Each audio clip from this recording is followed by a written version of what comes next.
Have you seen flight prices lately? They are so expensive, and it seems like there's not a ton of award availability to help you avoid those high prices either. If you're looking to save on a cash ticket, check out App in the Air. You can download the app for free by using the link in the show notes, and you get 20% off of your next flight when you book directly through App in the Air by using the code Geobreeze at checkout. Thank you to App in the Air for partnering with this episode of the Geobreeze Travel Podcast.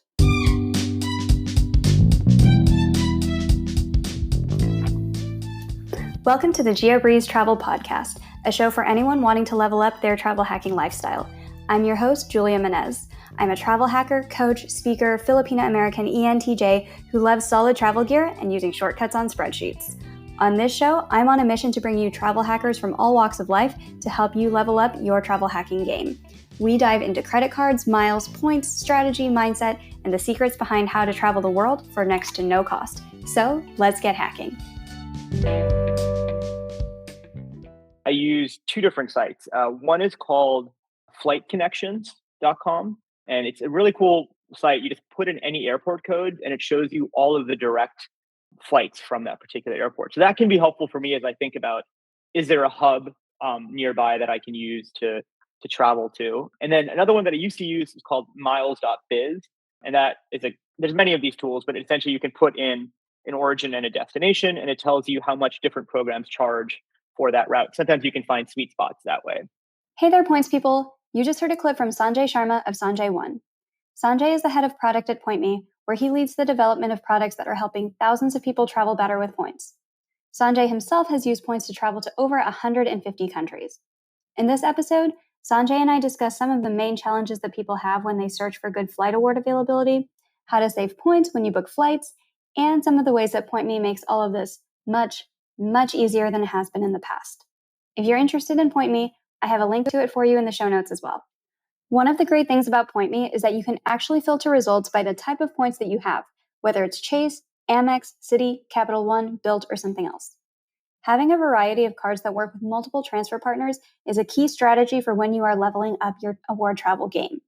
Remember, when you're ready to apply for your next card that earns flexible points, whether it's a Chase Ink card, Capital One Venture X, Amex Gold or Platinum, or a Citi Premier, don't use Google.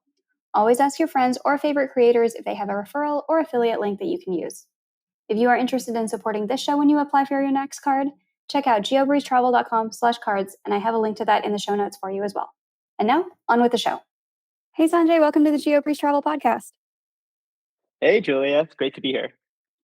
I'm so excited to have you here and to learn all about your extensive points and miles travels, and also this great new product that's recently launched out on the market that I'm sure all points and miles people are so excited to have because it's going to make our lives so much easier.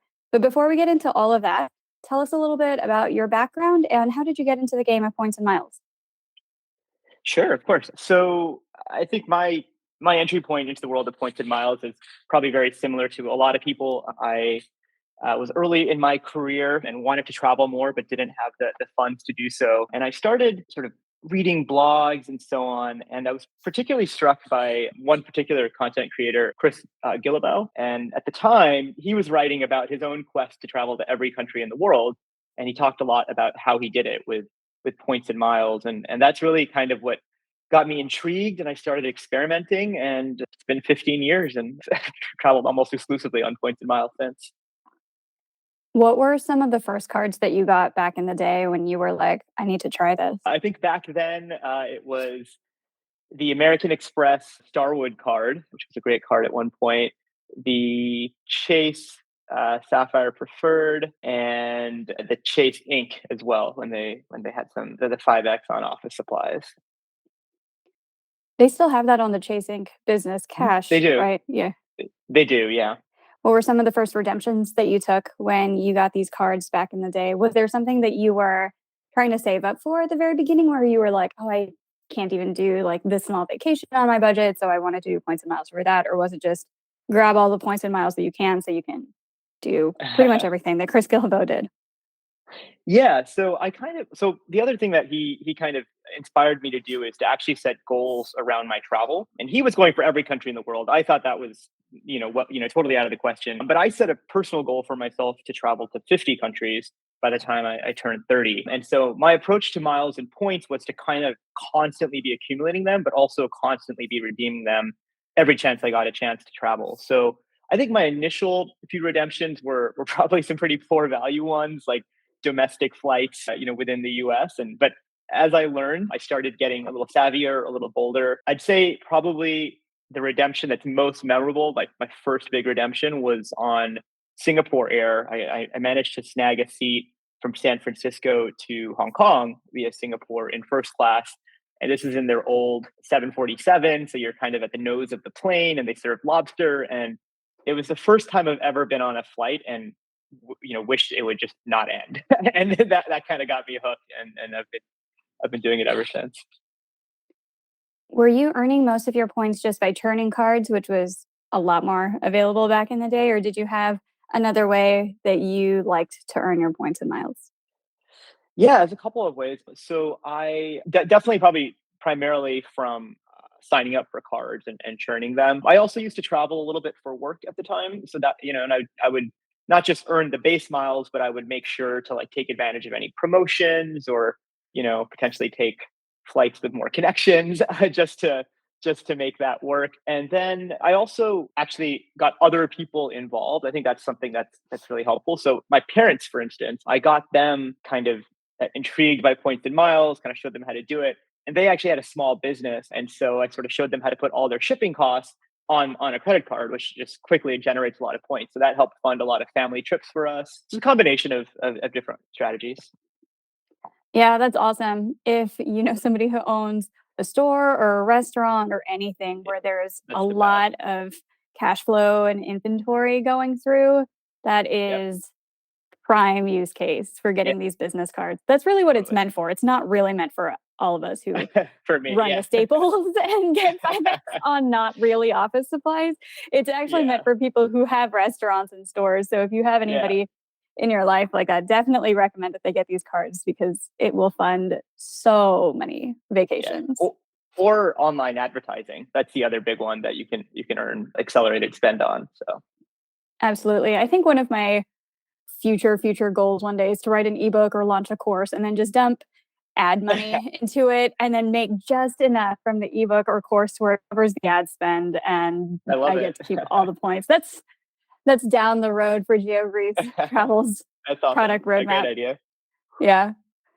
So were there any mistakes that you made earlier on in your travel hacking journey and in your points and miles where you were like, oh, any listeners, please don't make the same mistake? There was probably lots of mistakes or just, inefficient redemption. One that still hurts. So one of my favorite programs is ANA. They're a Japanese airline and they're an American Express transfer. They're a little bit of a quirky program. There's some restrictions, like you can only book round trip, but if you can make it work, it's some of the best redemptions available, very, very cheap. And so I used to regularly transfer my Amex points to ANA. But one thing I didn't know is that they have a hard expiration policy, meaning the points expire. I think it's within 18 months or 3 years. I forget exactly how long. They expire no matter what. So it's not like many of the US programs where if you have any activity at all in it'll keep your miles valid. And so I think I had about 60,000 points in my ANA account, and I totally could have spent them on something. I just didn't know, and they expired. And I called ANA almost in tears, trying to get them reinstated, but it was like a hard and fast no. So it's a very expensive way to learn that lesson. But the way I think about it now is I've saved hundreds of thousands of points by redeeming with ANA in the past. So it just, it's part of the cost.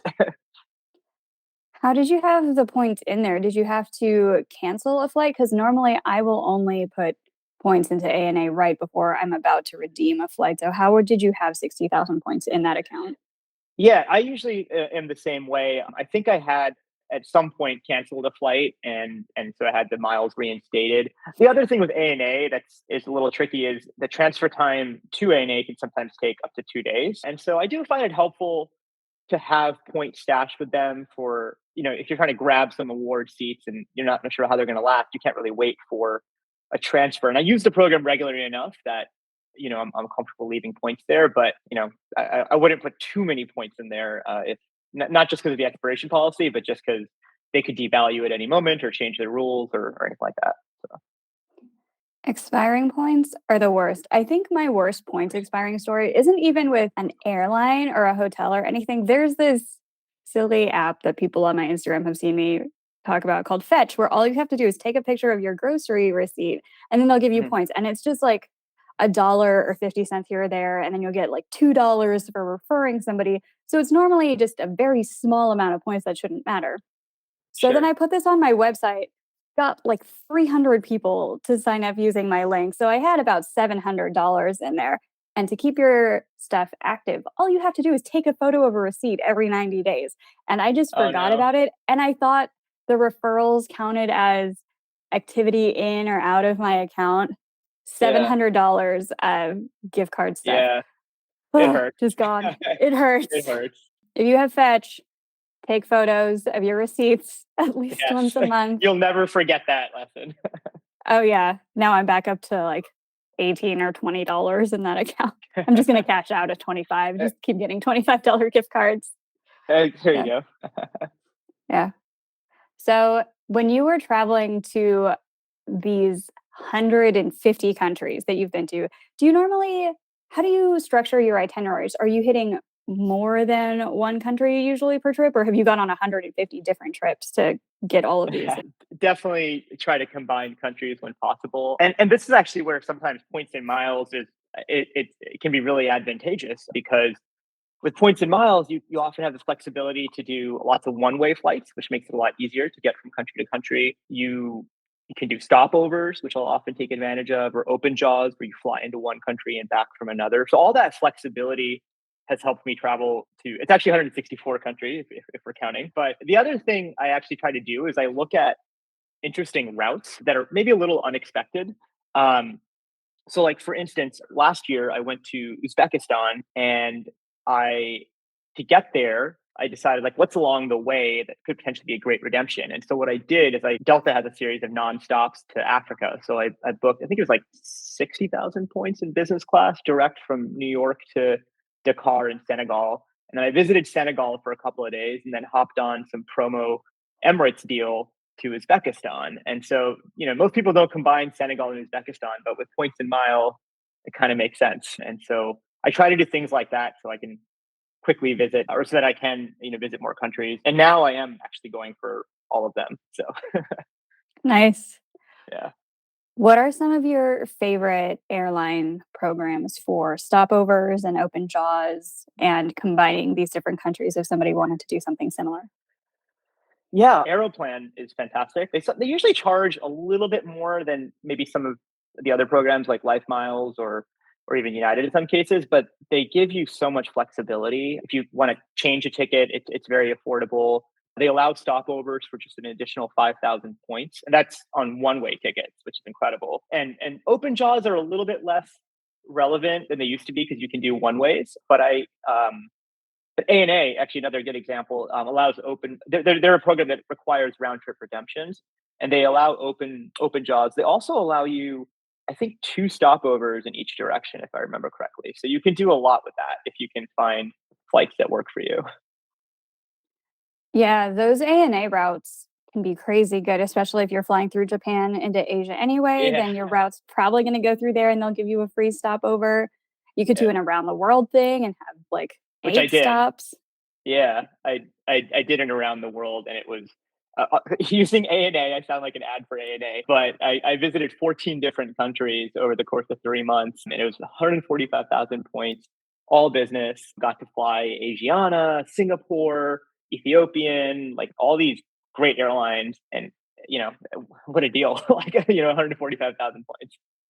What was the route that you took? What were the 14 countries? Okay, I might leave out some, but Italy, I went to Victoria Falls, which is both Zimbabwe and Zambia. Went down to South Africa, Namibia, Madagascar, Reunion, which is technically France, so maybe not a new country. I went to Kurdistan, which is a part of Iraq, Turkmenistan, India, Indonesia, East Timor, and then South Korea. I think that's 14. I wasn't counting. Normally, if you had to piece together a route like that using cash fares, especially in Oh, business class, I can't even it imagine would how much that be would cost. it would at least 20,000, I'd say. What I will often do is like like I'll make in that case, I made sort of the big long haul flights and the more expensive flights using pointed miles. And then I might do a little side trip where I just paid in cash, for a quick flight. And that's, you just got to remember that that is an option for shorter flights or for less expensive places, like, milk it.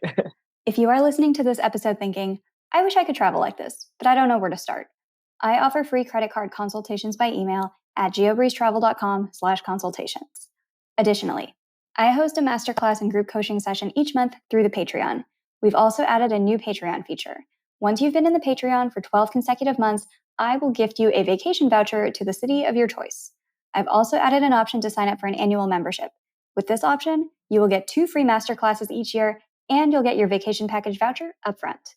You can find more information about the vacation vouchers, consultations, and more in the show notes. This week's Patreon shout out goes out to Nicole. Thank you so much for being a part of the Geobreeze Travel Patreon community. Absolutely, because if you're trying to get to some very obscure city or country and ANA maybe doesn't directly fly there. I think somebody was asking me about a very specific island in Thailand, and I can't remember which one it is.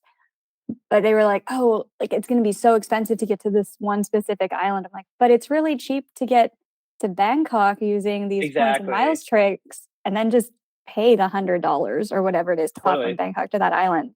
So it's another good trick as well. I think, especially if you're trying to get to like Europe, for instance, it's a very popular award, especially in the summer. It can be kind of difficult to find tickets directly to where you're going. But if you can just get across the ocean, the flights within Europe are very affordable, often less than $100 to get you to your final destination. Or, whatever hub you land in could actually be a bit of a stopover for you too, right? Whether it's, Frankfurt or Paris or any of these big hub cities.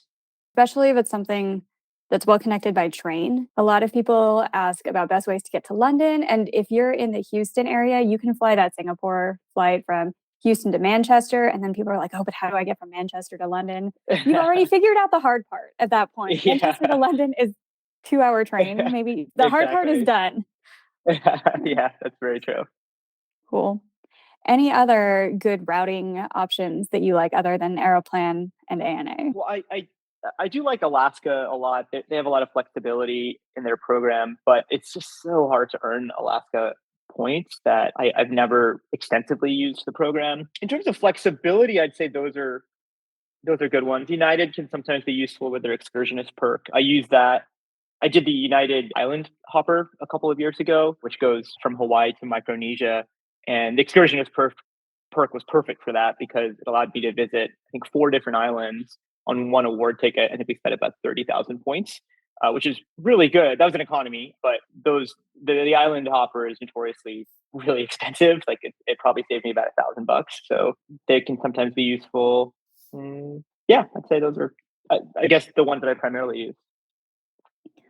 What was your process for finding these types of award tickets? If you're like, okay, here's a complicated route with 8 different stops, are you just Googling? Do you have 4 screens up trying to look at 4 different programs at the same time? What would be your process for this? Yeah, for sure. Well, it used to be exactly what you're describing. Not 4 screens, but like multiple tabs. So I would usually have the United page up to search for Star Alliance inventory or for ANA or Aeroplan. I'll have like the BA page up so I can search for One World inventory. And then I usually use Flying Blue to search for SkyTeam. So I've kind of got that all going on. The other thing I always do actually before I start any search is I look for what are the paid options, which just to give you a sense for what are all the routes to get from point A to point B. Now that's helpful, but the reality is in points and miles, you can get more creative than that, like the Senegal and Uzbekistan example I gave earlier. So that's helpful as a data point. And then the other thing I do is I use 2 different sites. One is called flightconnections.com, and it's a really cool site. You just put in any airport code and it shows you all of the flights from that particular airport. So that can be helpful for me as I think about, is there a hub nearby that I can use to travel to? And then another one that I used to use is called miles.biz. And that is there's many of these tools, but essentially you can put in an origin and a destination and it tells you how much different programs charge for that route. Sometimes you can find sweet spots that way. So all of those are kind of data points. And then it's kind of, you just keep searching until you find what you're looking for. That was before. Now, I know we're going to talk about this a little bit later, but I use PointMe, the tool that my company actually put out there in the world that kind of eliminates a lot of those steps. You can search for all your flights in one place. You see how much they cost, and and you get instructions on exactly how to book them. And so you learn some of the programs are a little gnarly to book with, but it's all laid out there. So it saves me a lot of time, and it's simplified that process a lot. I think that's a pretty good segue. So tell us a little bit Yeah. about Point Me and how does it work? How is it connecting to all of these different 30 plus airline alliance programs and loyalty programs to figure out award space and how much it costs? Like, what is Yeah. involved with building that?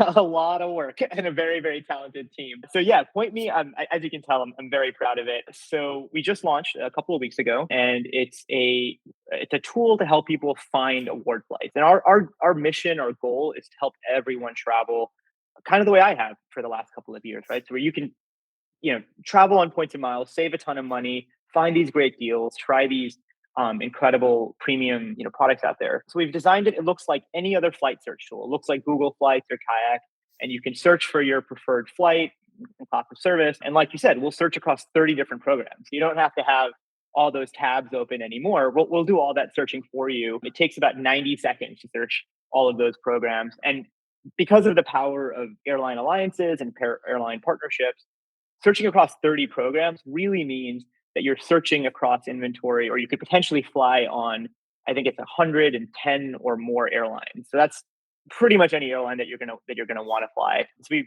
display your results, and they're all real time. They're all flights that you can definitely book, and you select a flight. And then, unlike a Kayak or Google Flights, we can't book that flight for you. And so what we do is we show you exactly how to do it. So there's step by step instructions. There's animations to kind of make that super clear and really easy. And that's it. It usually takes a couple minutes to book. And I'd say on those booking instructions, I want to make this something that's not just for the points nerd. So we designed it to be super simple. Our goal was like make it something that like my mom could do, and that was our test. And fortunately, my mom can use the tool, so it's a good sign. That is an awesome dev test team of, okay, let's see Yeah, if our moms can figure it out. And then if so, exactly, user experience is easy enough. That's perfect. exactly, exactly. Are there any airlines that wouldn't have their results included in this search tool just due to third party types of restrictions or anything that you'd have to search separately? And so what we've done is we're covering every major transfer partner of the major credit cards. So Amex, Chase, Citi, Cap One, and Brex as well. So we've covered all those programs and most of their airline partners. I can't think of any major program that's not on there. But the one caveat, because we are searching across so many programs, every once in a while, we're not able to show all the results that we want to. So, for instance, for a little while there, certain carriers were not displaying, even though we do actually support them. And so, our recommendation, at least right now, while we're kind of getting started, is rerun the search, or if there's a particular flight that should operates a particular route, just cross check it. Maybe go to the individual airline's website to double check. We're working really hard to get up to, back up to 100% results where you're seeing everything. But I honestly can't think of a major carrier that's a transfer partner that isn't going to show up on Point Me. Are you able to show Southwest Airlines? I know that they're We really, can. really, really? Yeah, we do show Southwest, which is great. Yeah, we always show they often have different fares, but we're always going to show the lowest option that Southwest offers. JetBlue's on there. It's amazing, actually. Like it actually really helps. I think a lot of people forget that Southwest is an option. For instance, they're a Chase transfer partner, but make sure that you see all your options. How flexible is the date range? Do you have to search for one day at a time, or can you say, show me all the cool deals for this route within the entire month of May if I'm super flexible with my dates? Yeah, which as you know, is really helpful when you're searching for points and miles. So right now, you can only search for one day at a time. You can search for round trips as well. We know how important flexible date search is. So that's something that's like super high on my roadmap to offer soon. The other thing I can't give you a timetable, but the other thing we know is really helpful are alerts. So just being able to get notified if a new flight is available. So that's all on the roadmap, and I'm super excited to kind of get working on that and get it out there. But for now, one date at a time. And I'd say since it's 90 seconds of search, you're still saving a ton of time versus going to all the individual airline websites. Is there anything else on the roadmap that you're very excited about where you're like, it's not there yet, but this is going to get built out in the next few months? So possibly by the time this podcast airs, something new, anything else new that people can look forward to? I don't know that I can commit to anything in the next few months. What I can tell you is more generally is that one of the areas I'm really excited about is how do we make this a more personalized experience. So one of the features that I forgot to mention earlier about Point Me that I think is actually quite valuable is we have a partnership with Award Wallet, which allows us to display all of the balances in all of your loyalty program right on Point Me. And that's just helpful in and of itself to see all your points in one place.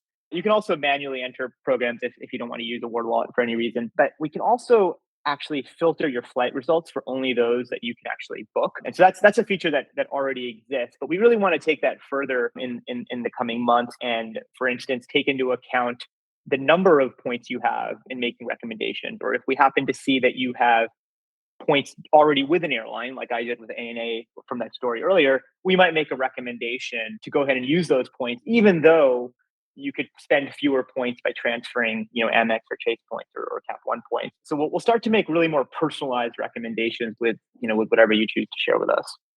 Speaking of personalized help, can you talk a little bit about the concierge service or the personalized booking service in case somebody looks at those animations that you share and they're just like, I can't figure it out. I can't figure out how to get this award Totally. space.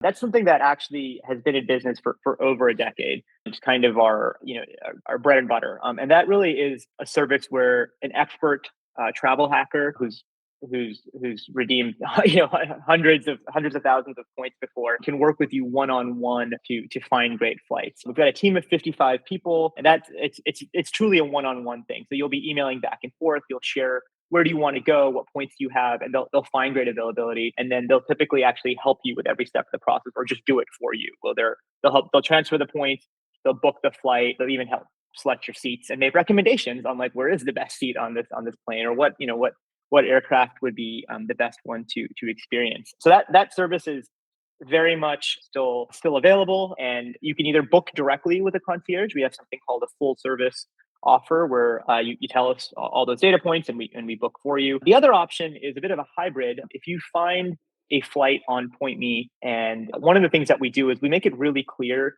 if a program is going to be difficult to book with, like for instance, if it's going to require an airline, or if it's got a long transfer time, or if it's somehow challenging, we put that all up front. And in those cases, if you choose, you can just click a button and send us the itinerary, and one of our concierges can book it for you for a small fee. So really the best of both worlds. You can find the flight you want and then have somebody else take care of the hard work. You have a team of 55 people. That's just the Those are the concierge team? It's just the concierge team, and I should mention there's some specialties within that as well. So we have some people who really understand round the world tickets, for instance, others who really understand kind of like luxury, how do you get on first class to the Maldives types of tickets, and those are obviously popular with honeymooners and so on. And then we also have some folks who help out with people who want to retain elite status, and so they can help sort of identify opportunities or flights that you could take that that'll help you maintain whatever status you're going for. And then we also do credit card consults, where if you're just kind of learning about points and miles, if you want to do a bit of a checkup, one of these specialists can provide some personalized recommendations. I know that sometimes when people use services where they have to give their login information, where here's my points and miles account, here's everything else, one of the main concerns is security. Like, how do I make sure if I give my password to somebody else so that they're booking this for me, points don't mysteriously disappear later? What kinds of safeguards do you have for just making sure that points don't disappear, that the passwords are secure? Tell us a little bit about your security process.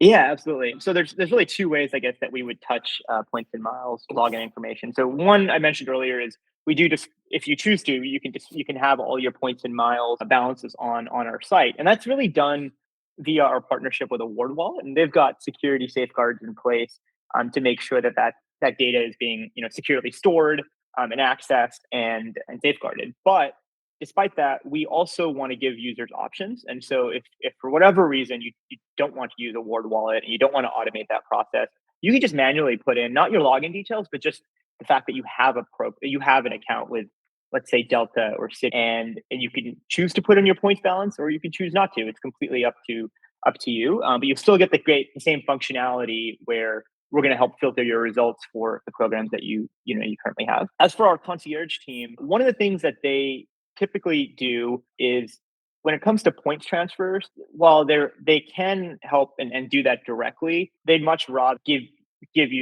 people a little bit of an education on how to do their own points transfers. And so they make it super simple. I'd argue transferring points is one of the easier things to do in points and miles. So we prefer to not deal with your bank login information or anything like that. So that's one solution there. And then any communication between the concierges and their clients, it's we're using secure forms and it's all encrypted. So we're not taking any risks with private data. Awesome. Tell us a little bit about the pricing and the monetization of this. So on one hand, you can book the concierge service, but if you want to DIY it, what's kind of the pricing schema look like there? Yeah, for sure. So the DIY, as you put it, we call that the self-serve tool, and there's a couple of options there. So one option that's popular is a day pass, which allows you to search, to an unlimited amount for $5, and that can be really great if you just got one trip planned, or you just want to try the product. And we find that a lot of people start that way, and then they realize the value, and then they sign up for one of our standard plans. Those are for $129 for annual access, or $12 a month for month to month, which I think is, if you look at some of the other, well, there's not really other options out there, but if you look at some of the alternatives, I think the pricing is extremely competitive. We do also have a premium plan. This plan is $260. That's for a year of access, but that also entitles you to a 10% discount on the concierge. So if you mostly, for instance, do it yourself, but perhaps you've got a special trip coming up or a honeymoon or something like that, that can be a great option to kind of get the best of both worlds. That plan also comes with 5 gift passes that you can give to friends and family so that they can try out the product as well. On the concierge side, the pricing is $200 a passenger, and I think a lot of people are surprised that we do per passenger pricing. But as you know, in points and miles, what really drives the amount of time that you spend on a redemption is the number of people, because the more people going on a trip, that there's limited award seats, and so that's why we've adopted that pricing model with the concierge. Yeah, for sure. And for $5, I know every time we charge like $1 or $5 or $10 for something, people are like, is the ebook worth it for $10? Or is it worth $5 to attend like this call or something? It's $5. And you've It's probably spent $5. more than $5 of brain cells trying to figure Yeah. out if it's worth it or not.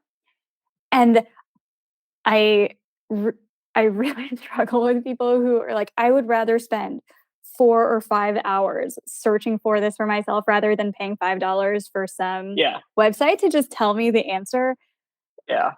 There is, it seems like there could be glory in that, you guys, but really the glory is getting to sit in business class and being like, oh, I paid $5 to figure out how to do this. And then I used my points and got an awesome redemption. So just try it for $5. And if you're really, really, really not wanting to spend $5, you can use the code Geobreeze and get access for free for the first 24 hours, and then you'll get addicted.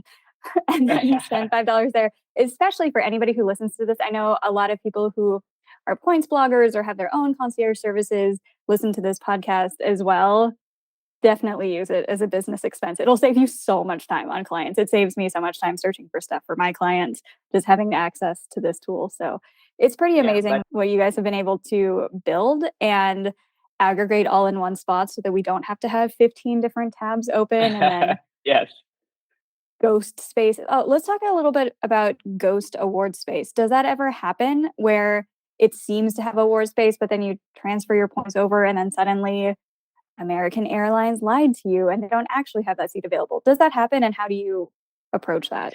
Yeah, it's a good question. So one of the things that we've done with PointMe is we've built in a lot of triangulation and verification. So what that means is when we see a reward seat available, we don't just that one data source's word for it. We verify it with one of their partners to confirm that 2 different partners or 3 different partners are seeing the exact same flight. So we have a very, very high degree of confidence in the flight search results you're finding on PointMe. In fact, in many cases, you'll find more accurate flight results on PointMe than you're finding on the airline websites, where you sometimes do run into phantom inventory or flights that can't be booked. And that's really frustrating because when that happens with an airline, you can often get usually to the point where you put your credit card in before you find out that you can't actually book this flight. So I would say if you if you're seeing a flight on an airline website and you're not seeing it on Point Me, I would tread carefully because because I think you can be pretty confident that what you're seeing on Point Me is actually bookable.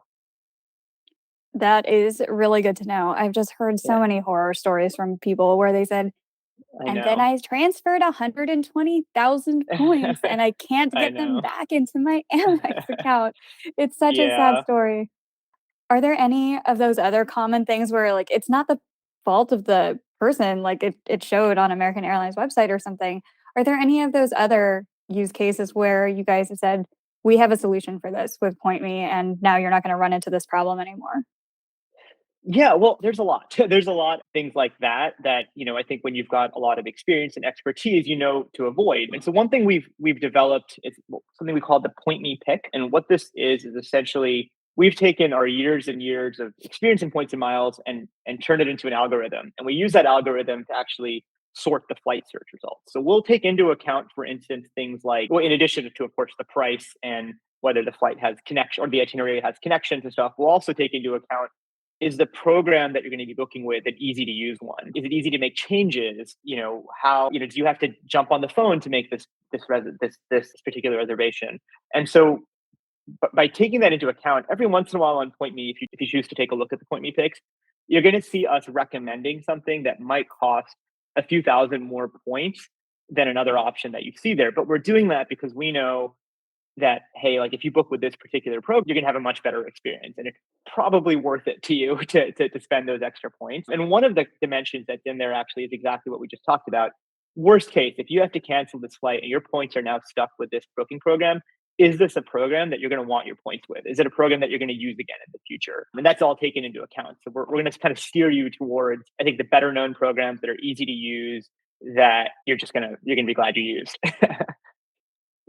What are some of those programs that are easy to use that you guys tend to prefer in your algorithm versus what are some of those programs that are a little bit more difficult where you do have to involve a phone call or something like that, where maybe points blogs are like, "Oh, it's so great," but really in Yeah. actuality, it's difficult to use. What are some of the better and worse ones? Yeah, I'd say some of the popular ones are like, I think Aeroplan is often one we recommend a lot. Flying Blue, both make it pretty easy to book online. Changes and cancellations are straightforward, can often be done online as well. Usually a good experience with those two programs. In terms of programs we tend not to recommend a lot in that case, Life Miles, well, there are some good deals on Life Miles and it's often a little bit less expensive. Good luck if you want to make a change or a cancellation with Life Miles. Like that is not easy and it's not cheap either.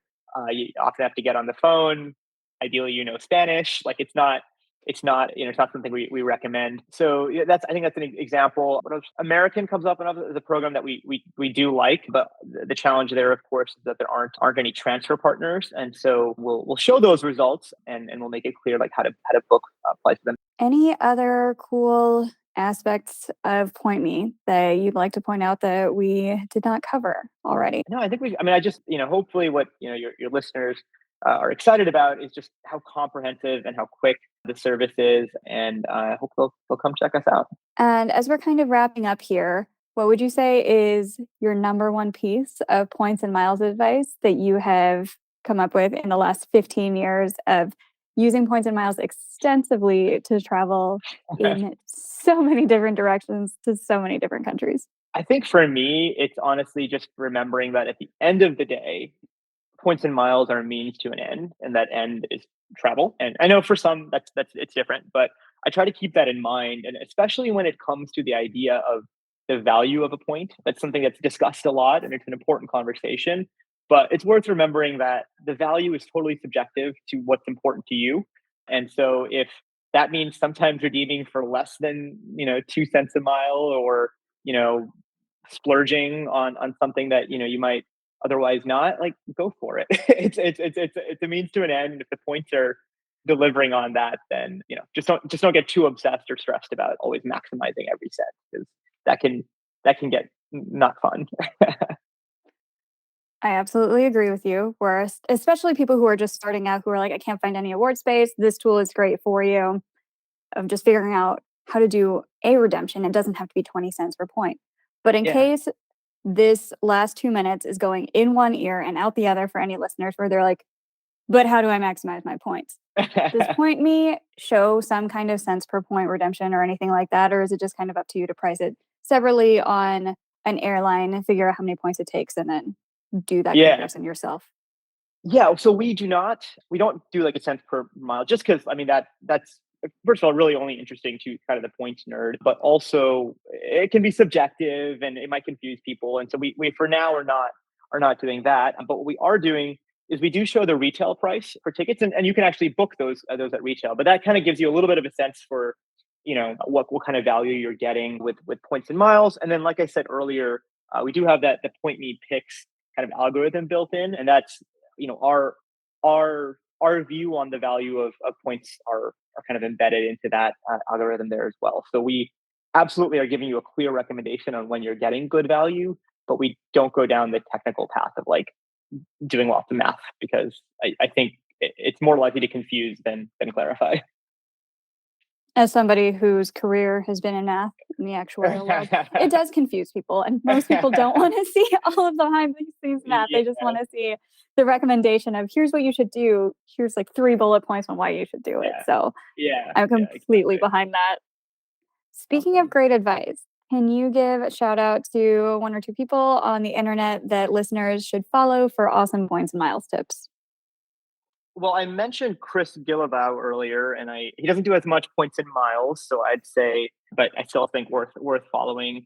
There's a influencer that I really like, Chloe Jade, and it's less about points and miles, just more about travel to very cool places that I'm going to. I think she's currently in Burundi, so if you're interested in that kind of travel, then that might be a good account to follow. Awesome. And where can we find you on the internet? Yeah, I'm on Instagram. My handle is Sanjay1, and I post most of my sort of travel content there as well. Cool. Well, thank you so much for coming on to the Geobreeze Travel Podcast. I'm so excited to use this more. Everybody who I tell about it is so excited to use it too. It tends to be my go-to answers in my DMs these days when I don't want to search for war travel Oh, for that's good to somebody, hear. Yeah, where they'll say, how do I go from this very obscure airport to this other very obscure airport? I'm like, you should try Point Me. we appreciate that. And hey, we're continually enhancing the product. If you've got feedback, or if any of your listeners do, please send it my way because we really listen and we really want to make this product something that people love. So Fantastic. Well, thank you again so much for coming on to the show. yeah, thank you.